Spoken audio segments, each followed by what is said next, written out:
السلام عليكم ورحمة الله وبركاته. نحمده ونصلي ونسلم على رسوله الكريم. أما بعد. On behalf of the United Ulama Council of South Africa, which is an umbrella body comprising of 9 ulama formations, I extend a warm welcome to our esteemed guest, Professor Khalid, who hails from Philadelphia in the United States. He speaks to us in the early hours of the morning because of the time difference. Professor Khalid did his Ph.D. in history at the University of Washington in 1988. He also spent time in Saudi Arabia and Egypt, making him fluent in both classical and colloquial Arabic. He taught English for several years at the American University in Cairo, and then history at the University of Washington. In 1990, Professor Khalid moved to Philadelphia, where he was appointed in the Department of Religion at Temple University, a position he has held since then. An equally heartfelt welcome to all participants who have joined us for this session entitled Understanding the Conflict between Russia and Ukraine. As part of the two-way conversation, we encourage your inputs. Kindly post your questions via the comment section, and we will entertain them during the 20-minute Q&A session after a 30-minute presentation by Professor Khalid. We also request you to like the UUCSA Facebook page and subscribe to the UUCSA YouTube page. In this way, you will not miss out on our future online sessions. Although Russia and Ukraine are not Muslim majority countries, the impact of the conflict and the war is felt throughout the world. More than 4.5 million refugees have since left Ukraine, while an estimated 6.5 million people have been displaced in the country. Beyond the suffering and the humanitarian crisis, the entire global economy will feel the effects of a slower growth and faster inflation. Russia and Ukraine are major commodity producers, especially oil and natural gas. Food costs have increased exponentially given the fact that Ukraine and Russia make up 30% of the global wheat exports. I call upon Professor Khalid to give us a historical perspective on the conflict. Jazakallah. Prof, The podium is yours. الحمد لله رب العالمين وبه أستعين وأصلي وسلم على أشرف الأنبياء والمرسلين سيدنا محمد وعلى آله وصحبه أجمعين. Dear brothers and sisters in Islam and other guests, Assalamu alaikum wa rahmatullahi wa barakatuh, and I want to wish you all a blessed and happy Ramadan. To turn to the subject of the conflict in Ukraine, as Maulana has said, this is a very large matter and very complicated matter. It cannot be understood simply as Russian aggression, as has been portrayed in the mainstream media here in the United States, and requires more historical understanding of its roots and complexity. It is not a war in the traditional sense. It is a war, of course, and has all of the problems that war brings in, but it is not a traditional war, as we shall see. It's a very interesting and odd and dangerous war. And it's clearly, as Maulana said, a threat to peace and security everywhere. And also, possibly, it is indicative of some kind of massive historical change that is going on that will continue to end the post-war world that I have lived my entire life in. It cannot be understood without considering nationalism.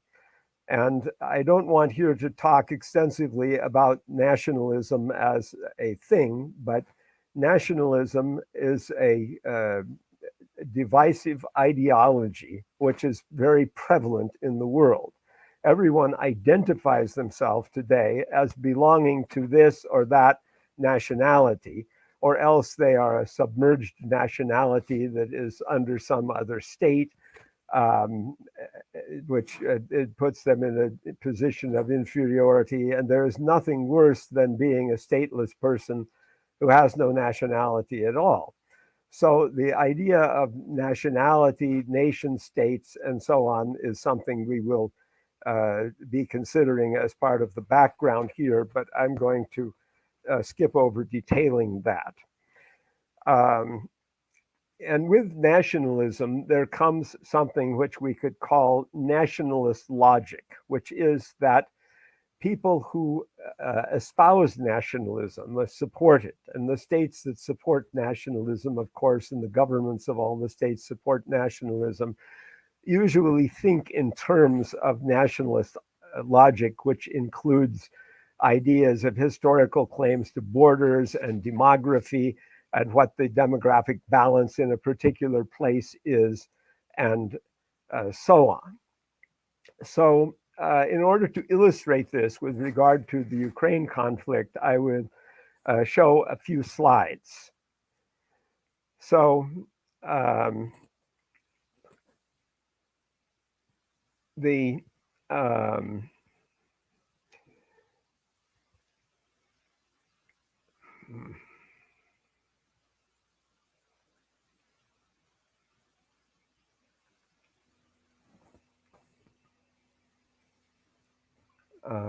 okay.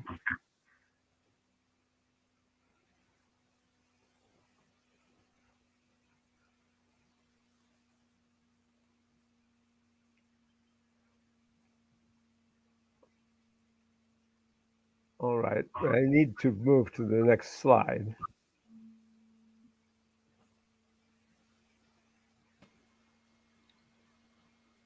Professor, I'll get the slides up and then I will navigate the slides for you. Just be on standby. Thank you.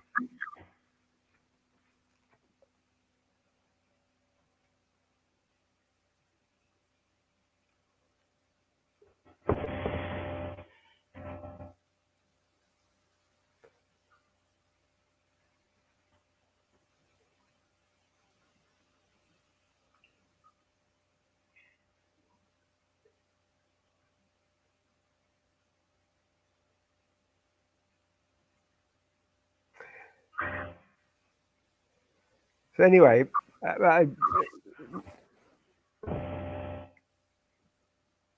maybe I can say a few things in the meantime while the slides are being prepared. That is that, like many nationalisms, Ukrainian nationalism is based on a standard language, Ukrainian. However, this language, like most of the languages in the world, is not historically very old in terms of being a standard language. And indeed, the East Slavic languages, which include Ukrainian, Russian, and Belarusian, were all one language originally. And Russian itself only really became a standardized language around 1700, and Ukrainian did not become a standardized language until 1800. So if we look at this map from 1910 that is now showing, we can see over here the East Slavic area on the right. This large green area is just marked East Slavs, and inside of it, in smaller writing, without any boundaries between the nationalities, is written Great Russians, White Russians, and Little Russians or Ukrainians. So by 1910, the English language area had not even gotten a real consciousness that these were separate nationalities, and nationalism, which had been born in the fringes of Western Europe, had not really reached this area. Nationalism differs from normal tribalism and identity in that it mobilizes the entire people, does not allow any slackers, insists on everyone conforming to it in a given population. This differs from previous identities that would be associated with a particular town or village or a smaller place. And that would cause the building of nation states at a later date. So at this time, actually, all of this area, except a small bit, was in the Russian Empire. So next slide, please. This is a map of the Austro-Hungarian Empire at the same time. The Russian Empire, you see up here at the top and at the right area, is different. And the Russian Empire contained most of the Ukrainians, but the Austro-Hungarian Empire contained this yellow area here, which was Ukrainian speaking, in the sense it was East Slavic speaking people who became, during the 19th century, aware of their difference from the Polish people in Galicia, this province, who lived in this purple area. And the Polish people belonged to a group that had formerly been the elite and the aristocracy of the region and spoke Polish, which is a distinct Slavic language that is more distantly related to East Slavic. And the Poles had, in the former area of their rule, before they had been taken over by the Austrians, these islands of Polish speech, such as here you see Lviv, which is the chief city of Western Ukraine and plays a tremendous role in the present conflict, is colored purple, the Polish color, because it was a Polish majority city surrounded by Ukrainian-speaking peasantry. In the Austro-Hungarian Empire, which broke up and disintegrated in the period late 19th to early 20th century, and in fact, it caused World War I. The incipient breakup of Austria-Hungary was the cause of World War I. All these nationalities had started to militate for states for themselves. And the Poles certainly were militating for independence and wanted to include Lviv and the whole Ukrainian-speaking region in their country. And that is this area. And the Ukrainians' response was, no, we're not Poles. We speak a different language. We practice a form of Roman Catholicism that's a different form of Catholicism because we belong to the Ukrainian Uniate Church, which is a branch of Roman Catholic Church that has its own liturgy, and so on. And so Ukrainian nationalism was born in the Austro-Hungarian Empire, not in the Russian Empire that had vastly more Ukrainians in it and eventually became the larger part of Ukraine. And also the fanaticism associated with nationalism affected all the nationalities in this empire, which broke up and then after that was filled with horrible ethnic cleansings and events that also led to World War II, where more massacres and events happened. Indeed, in World War II, the Ukrainians ended up ethnically cleansing the Poles from this area. So the city of Lviv at that time, a Polish city, became a Ukrainian city at that point. Next slide, please. So Ukraine was incorporated in the Union of Soviet Socialist Republics, which reformed the Tsarist Empire by giving the different large language groups their own republic instead of trying to Russify and force Russian on everyone. They instead pursued a policy of allowing some autonomy to each region, to each of these republics, which eventually, when the USSR collapsed, became 15 separate republics, each one of which is marked by its own national language, one of which is Russian, and that's Russia, which is the large one, and the other is Ukraine. And these outer republics, which originally had their own separatist nationalist movements in them that blamed Russia and the Russian Empire for being the prison of nations and so on, and sought independence and separatism for themselves in their own national states. These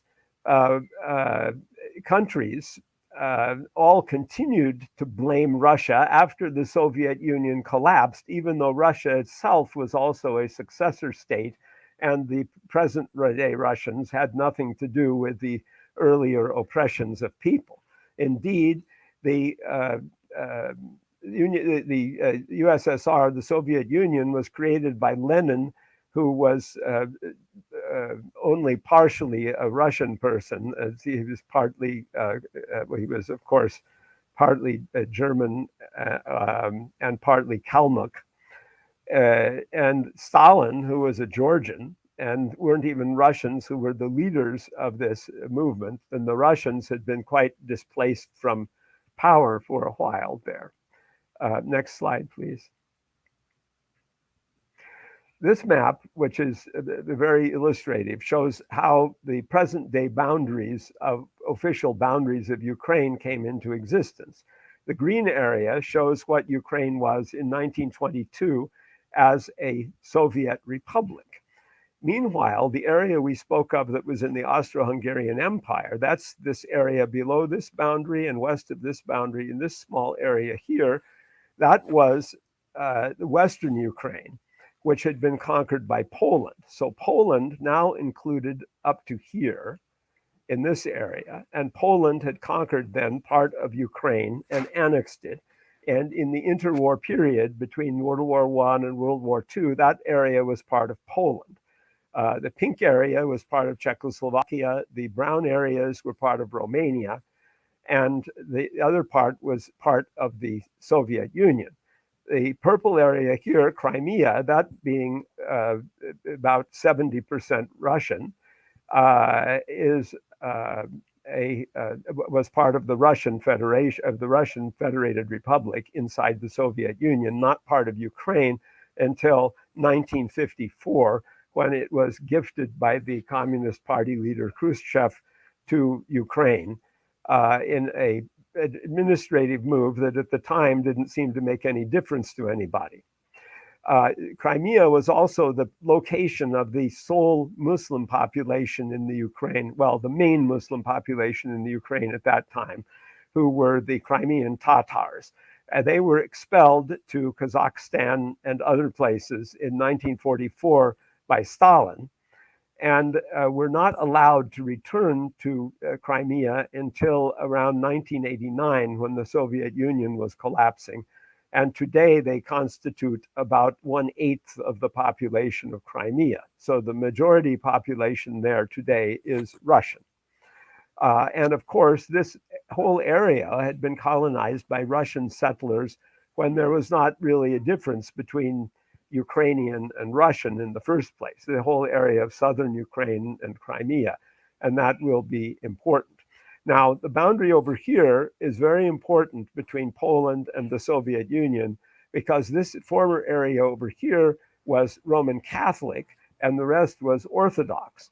And the Roman Catholic part formed the extreme Ukrainian nationalism, which is at issue for Putin and is one of the reasons why that the president of Russia, Putin, gave for the invasion. Next slide. This is a map illustrating the actual usage of language in the Ukraine. The red area is the Russian-speaking area. The yellow area is the area that is speaking standard Ukrainian, and the orange area is the Surzhyk-speaking area, Surzhyk being a mixture of Russian and Ukrainian.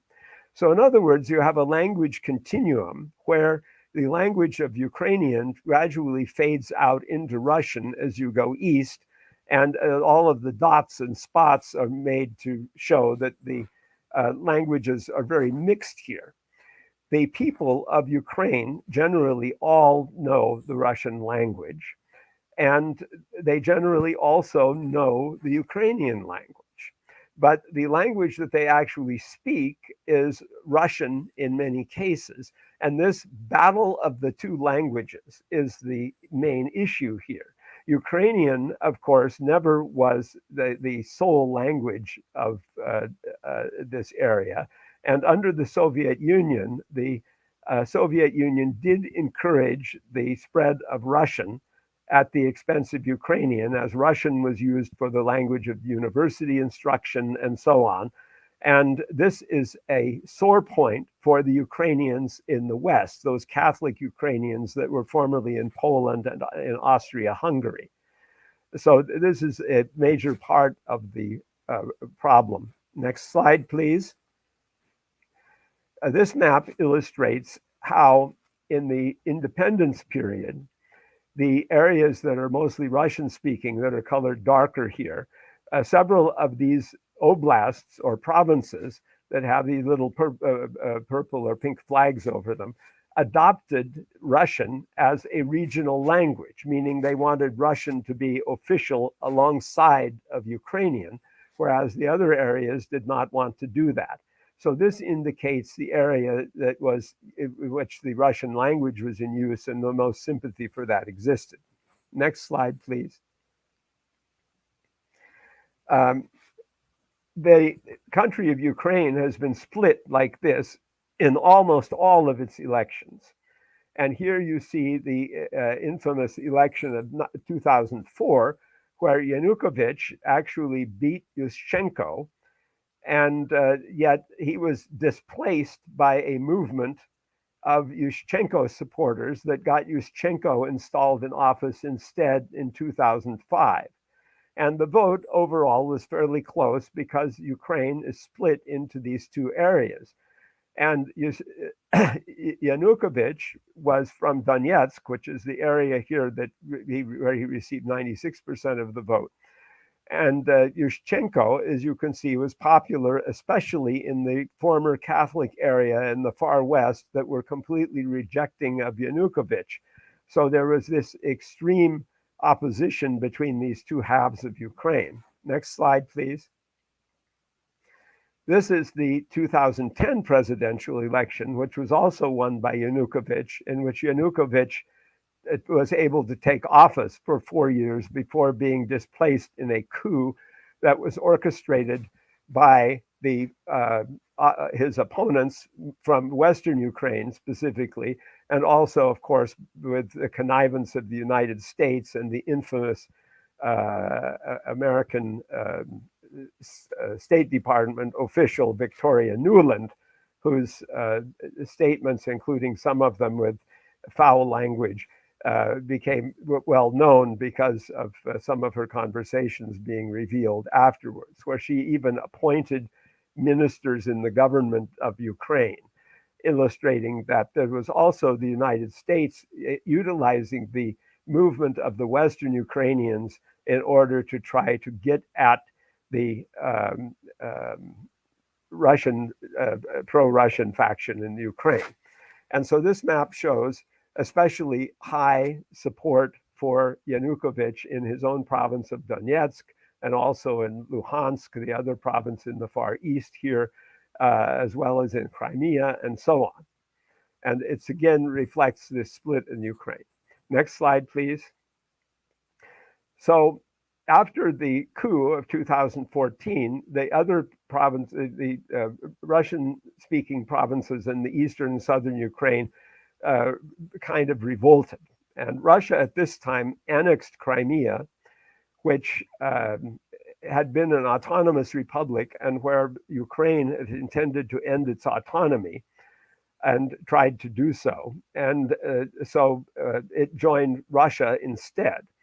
And having an overwhelmingly majority Russian population, it was quite a smooth and nonviolent transition as far as the taking of Ukraine went, of Crimea went. However, note that because national boundaries by nationalist logic and by modern political logic are considered absolutely sacred, this was viewed as a big violation by many people in the world, and especially, of course, the United States played this up to use against Russia. The other area up here marked LNR and DNR consisted of two parts of the Luhansk and Donetsk oblasts, respectively, that where Russia supported the local inhabitants in resisting Ukraine trying to reconquer them.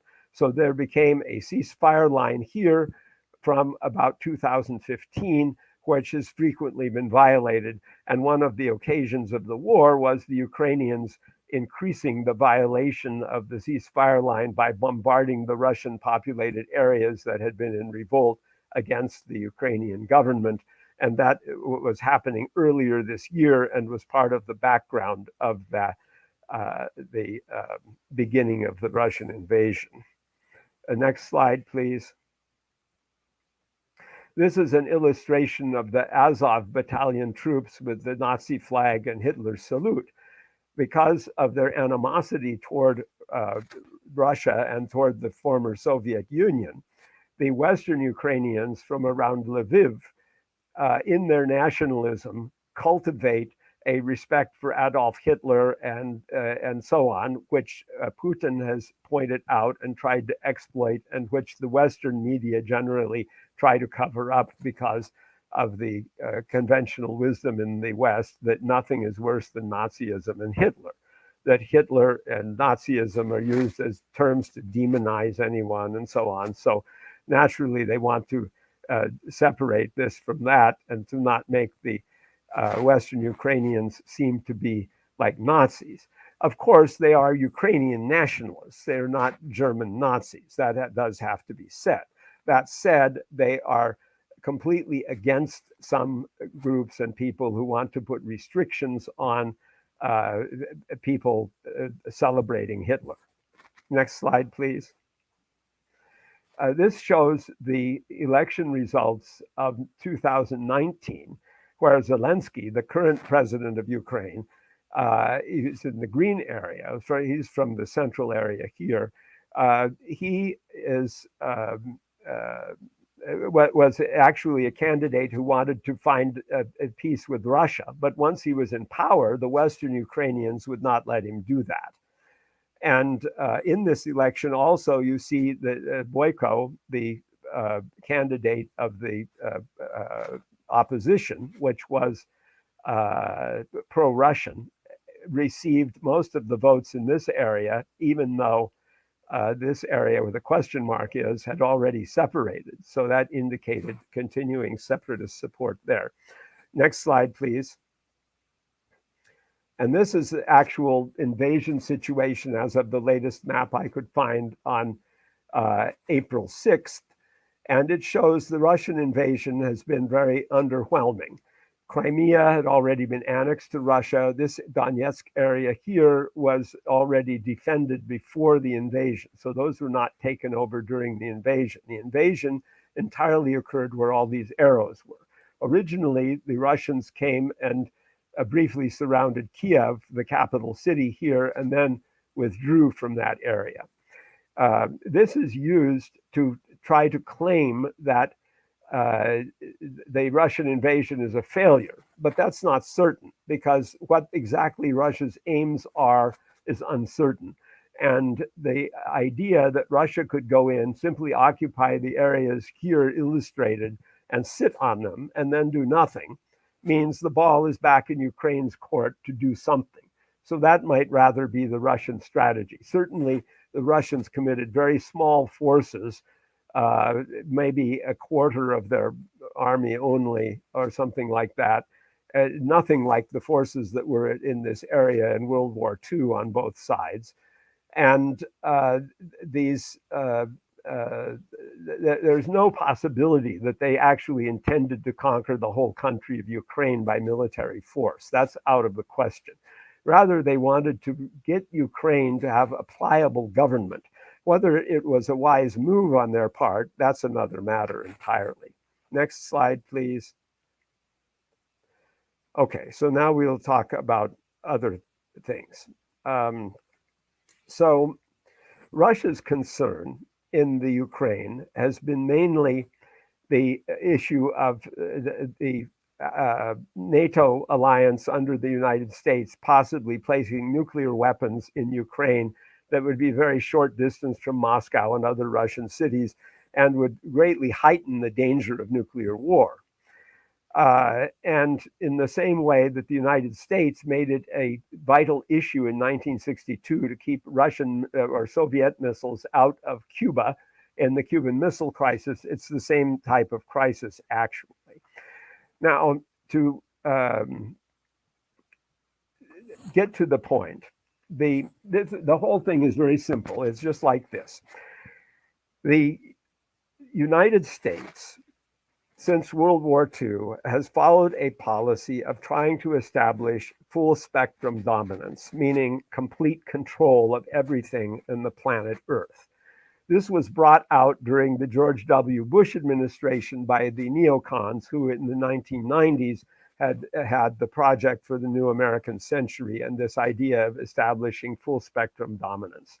However, the Soviet Union and its successor state, Russia, have an exact equivalence of nuclear weapons to the United States. Both countries have between 5,000 and 6,000 nuclear warheads, which are quite enough to completely destroy the Earth. It's estimated that 125 nuclear warheads would be sufficient to instantly kill a quarter of the population in the United States. So 125, so what would you think if 5,000 nuclear warheads were launched against the United States, or vice versa against Russia?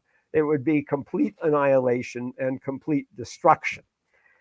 And nuclear weapons are very destructive. And the likelihood that at the very least, most of the human population of the Earth would die in a full-scale nuclear exchange, this is a given.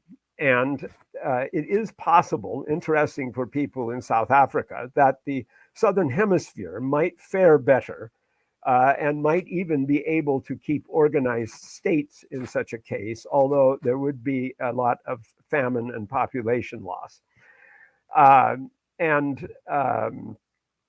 The basic facts of this nuclear war are the two sides cancel each other out. And in addition, there is no defense that is possible against the intercontinental ballistic missiles that carry the majority of these warheads.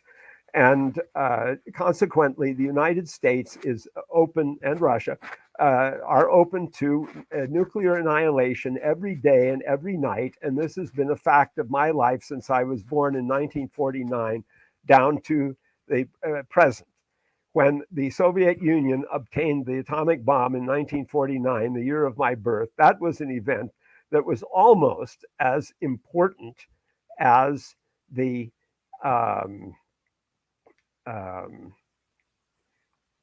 invention of the nuclear bomb in 1945 and its use on Japan, because it ended the American nuclear monopoly forever. And there's absolutely nothing that can be done to stop that. When the Soviet Union collapsed and President Yeltsin was in charge and was very compliant to the United States and the West and sought NATO membership, as Putin did also in his first year in office, sought NATO membership, for Russia. The Americans never raised the issue of trying to disarm Russia from its nuclear weapons, which they would earnestly love to do, because the Russians would simply say, okay, we'll disarm just as soon as you do. We'll have an equal disarmament. Both countries will disarm from their nuclear weapons. And the Americans didn't even want to touch that thing because they were trying to achieve this full spectrum dominance. And the standoff is that all of these warmongering neocon people who run the American political establishment, who are called the foreign policy blob in Washington and so on, always run right up against the wall of Russian parity in nuclear weapons. This is the entire background of the whole Ukraine thing. Russia would never have invaded Ukraine had it not had this nuclear parity. But it thought that since the US will not be cooperativist with it, well, we'll just do what we want like the US does. And you know, this is our near area, so we want Ukraine as a neutral state that is like a buffer zone. And we're going to just do what we want. And then the neocons run up against that. They can't do anything, and they just sputter with rage. So they may have overreacted. The economic sanctions, which that last map I showed illustrated, are only upheld by the United States, the NATO countries in Europe, and a couple of other European countries that are not in NATO but are allied with the United States, and Australia, New Zealand, Canada, and Japan and South Korea. That's it. That's the whole core alliance of the United States. All the rest of the world has refused to go along with these sanctions, and wisely so, because they are going to cause a huge disruption in the world economy. So the other thing was that the United States was trying to bring down Russia by imposing these sanctions. But since Russia is a large raw materials exporting country, it may have damaged its own supply lines. And so some persons, such as the economist Michael Hudson, whom I recommend and whom I follow, believe that it may cause more damage actually to the Western countries. And also he believes that it is a move against Europe in order to tie Europe more tightly to the United States, because Europe was giving signs of seeking to establish economic ties, more economic ties, such as with the Nord Stream gas pipeline to Germany, with Russia and China. And the United States doesn't want that to happen. So in order to block that, it has goaded Russia into attacking Ukraine, and then has pursued a sanctions policy that it has hectored the other countries into joining, whether they like it or not, which will ruin their own economies.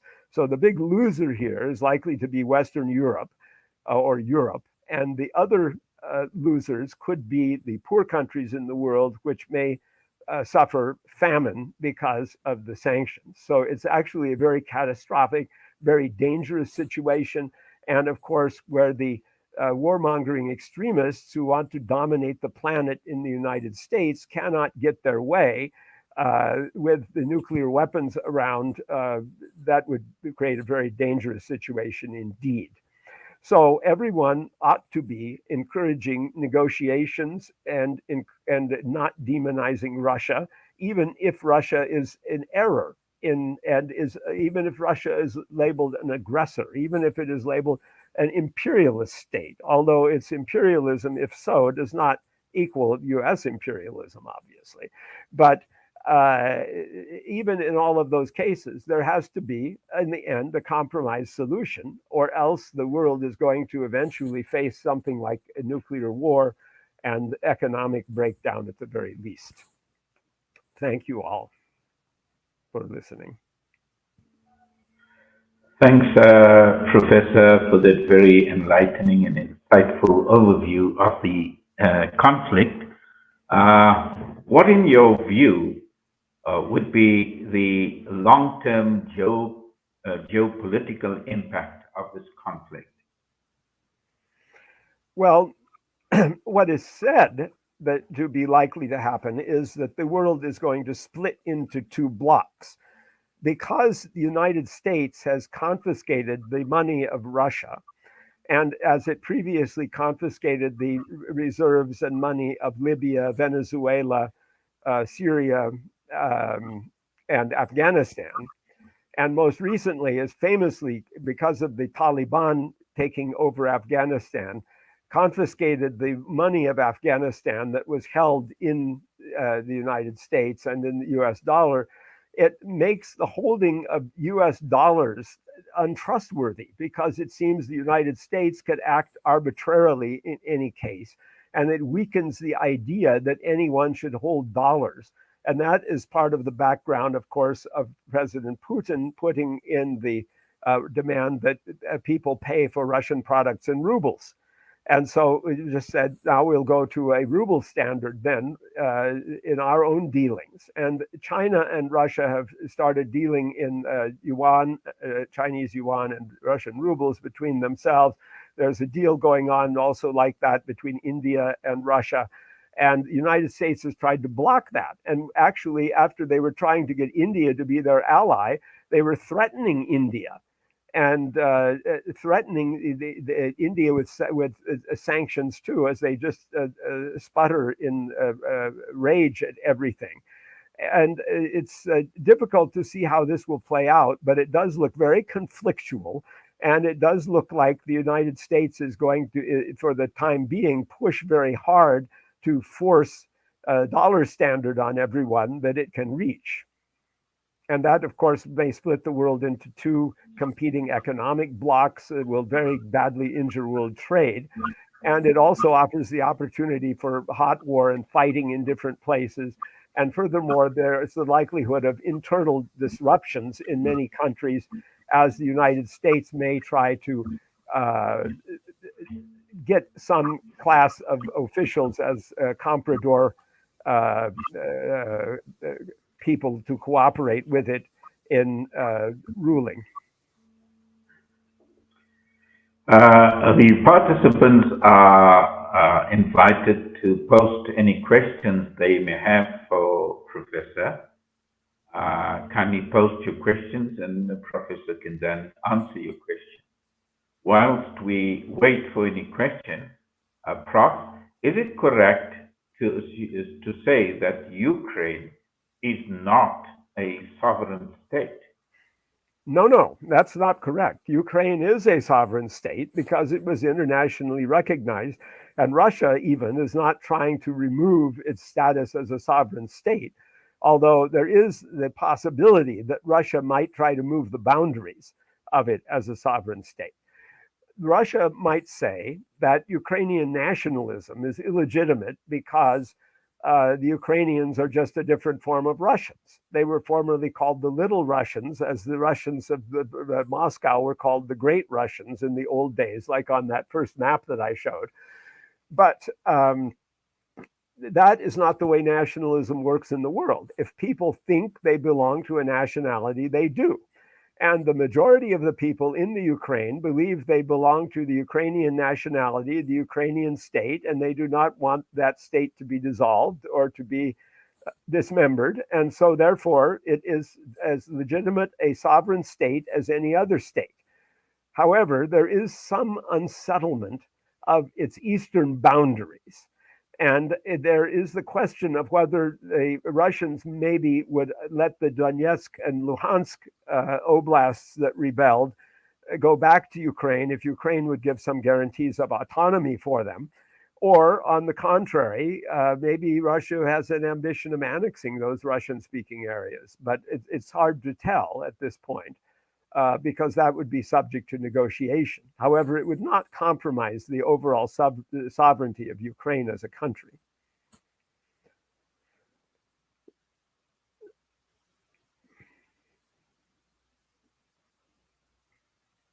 In Russia.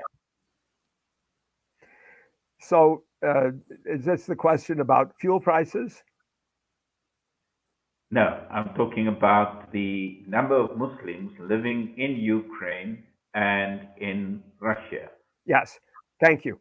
The number of Muslims living in Ukraine without Crimea is less than 1%. But there are some.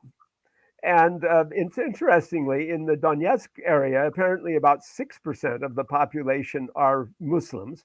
And I would surmise that those are people in the Soviet period who moved from other Muslim areas to that area, because that was not an area under the Tsars that had any significant Muslim population. There are the Muslims of Crimea that we spoke about, the Crimean Tatars. And perhaps it's not irrelevant that the Crimean Tatars favor Ukraine over Russia. That is, they alone of the people in Crimea did not really favor the annexation of Crimea to Russia that took place.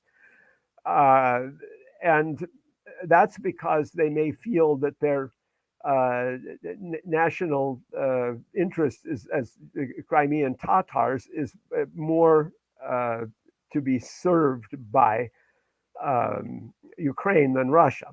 Russia itself has 6% of the population which identifies themselves as Muslims in religious polls. That is, when people say, "What is your religion?" and they say Muslim. And that is much less than the ethnic Muslim total, which is about twice that, say maybe 12% or even 15% of the Russian population belong to Tatars, Bashkirs, Chechens, Ingush, Dagestanis, Kabardino-Balkars, Circassians, and also immigrants from Central Asia like Kazakhs and so on. So Russia has a significantly larger percent of population that is Muslim than is found in most European countries, except for France, which has a similar maybe percent. Well, no, actually Russia has more. And in Russia, there are 4 legitimate or 5 legitimate religions, which are Russian Orthodox Christianity, Baptist Protestant Christianity, Roman Catholicism, Buddhism, Islam, and Judaism. I guess that's 6. These religions are all viewed as completely legitimate religions, and other religions are, if they are not part of those, are not. So Islam is legitimate in Russia, and President Putin opened a big showcase masjid in Moscow, and was president of the republic, was present there and saying how great this was, that we have this great masjid here in Moscow and so on. So he will defend the legitimacy of Islam as a religion there. But in actual practice, it is said there are only 4 masjids in Moscow, a city that has maybe as many as 2 million Muslims, perhaps. And so Islam also does suffer from discouragement outside of the immediate areas where it is. In the areas like Tatarstan, were built after the fall of communism, maybe 2,000 masjids, because it is a Muslim majority area. So therefore it did what it wanted. Now, shall we look at another? Prof, yes. What is the likelihood of a successful negotiation? Are we going to see a full-blown war? Well, there is, of course, a resistance against having nuclear war, because people who are in power know that they would be destroyed by that. And so any kind of rational sense would say there won't be a nuclear war. However, there's always the possibility of mistakes, miscalculations, and accidents. So it's a very dangerous situation, I believe. This is why the United States has refrained from trying to impose what would we call the no-fly zone over Ukraine and then go shoot down the Russian Air Force or something, and why the NATO has not intervened directly in Ukraine. And this is something that's very shocking and disappointing to the Ukrainian nationalists, and it may help to persuade them to negotiate. And in the end, if it's going to be peaceful, it has to be negotiation. And I would hope that that would take place, but I think it's a toss-up right now about it. We have another question that reads, where does this place us as Muslims in terms of our loyalties? We've seen the Chechnyan forces fighting for Russia. Should they be there in the first place? We know that there are Muslims in Ukraine. So, what position should we as Muslims be adopting in this conflict? Well, I would say that the correct position has to be really neutrality here. And as we can see from this other question here, that Muslims are on both sides of the conflict. Indeed, there are Muslims on both sides of the conflict. It's even being said that there are some people from the Ukrainian side recruiting ISIS people to fight for the Ukraine against Russia.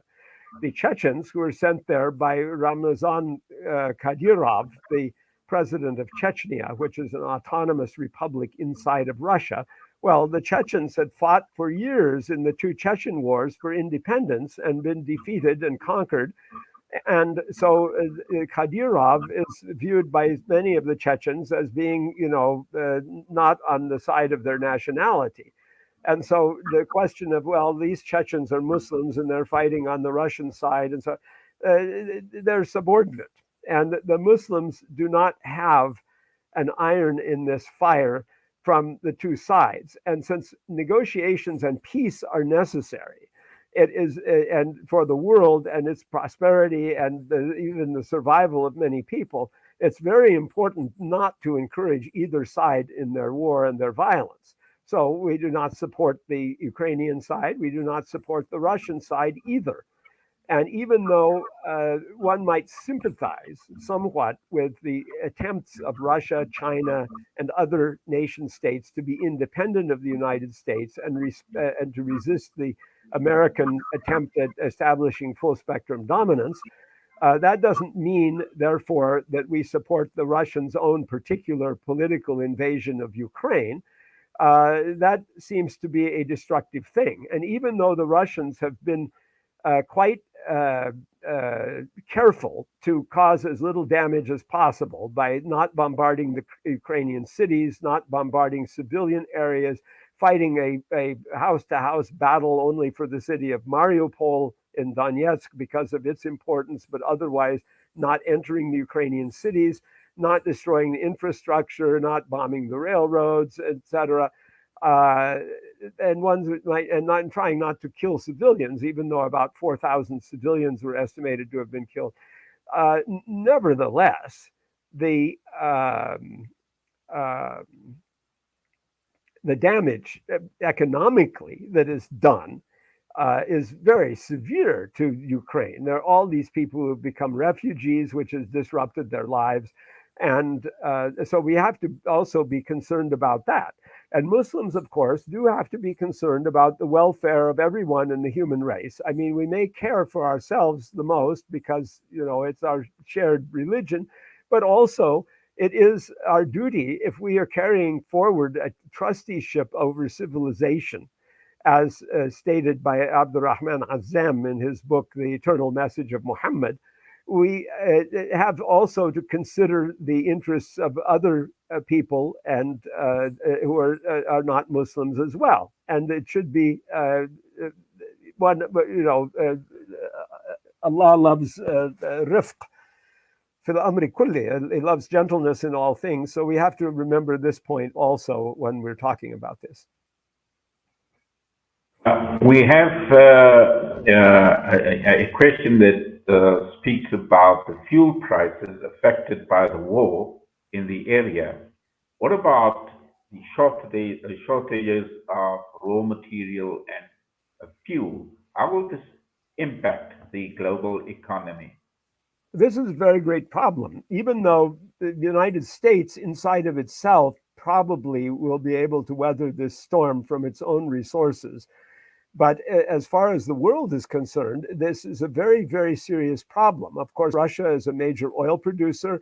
It is a major producer of natural gas.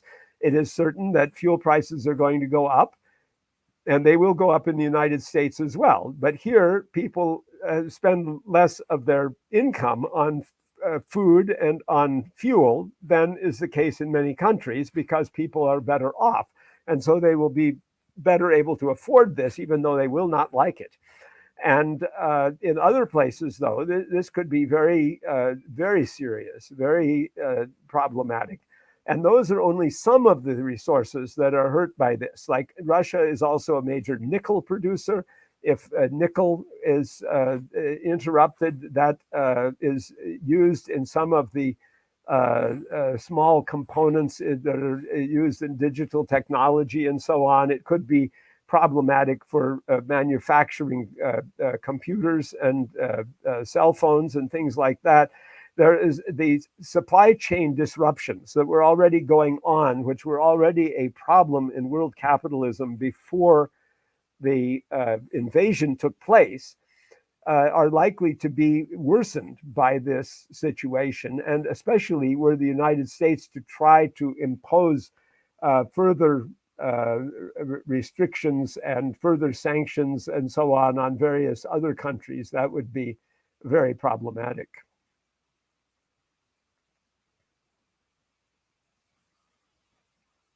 Falls, will Turkey be at risk being the next NATO state in the vicinity? Well, Turkey, which has been following a rather independent policy of its own, which is another kind of illustration of the limits of US power. Turkey is not going to be aggressed against by Russia.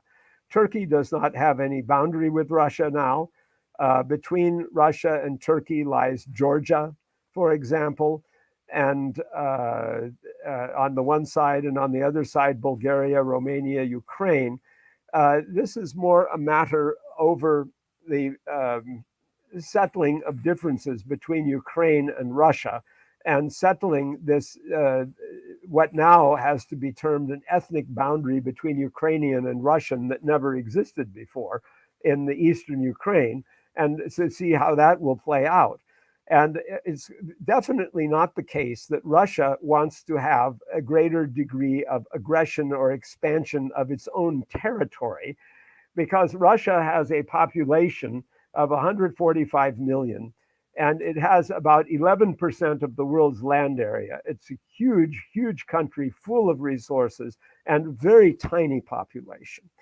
And actually, it's of relevance that Bangladesh, with 170 million people and less than 1% the land area of Russia, has a larger population than Russia does. You look on the map of Asia and see Russia at the top, this huge, huge country.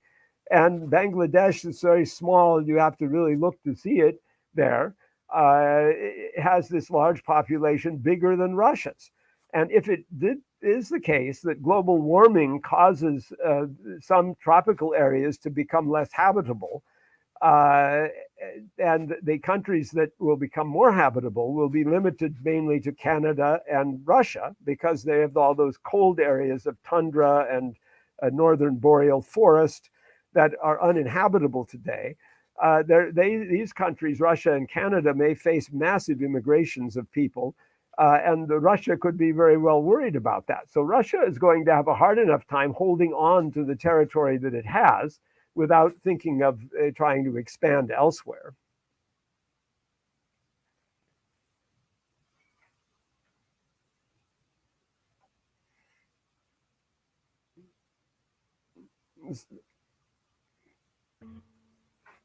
On behalf of the United Ulama Council of South Africa and the Muslims of South Africa, I extend my heartfelt appreciation to you, Professor Khalid, for availing yourself, your presentation and your answers were both enlightening, informative, and surely gives us a better appreciation of the crisis that we see unfolding between Russia and Ukraine. A special thanks to Brother Hassan Naim, who's taken charge of the technical issues backstage, and to all the participants who have availed themselves. Jazakumullah khairul jaza. I'll end with a short dua. اللهم افتح لنا بالخير واختم لنا بالخير واجعل عواقب أمورنا بالخير بيدك الخير إنك على كل شيء قدير. السلام عليكم ورحمة الله وبركاته.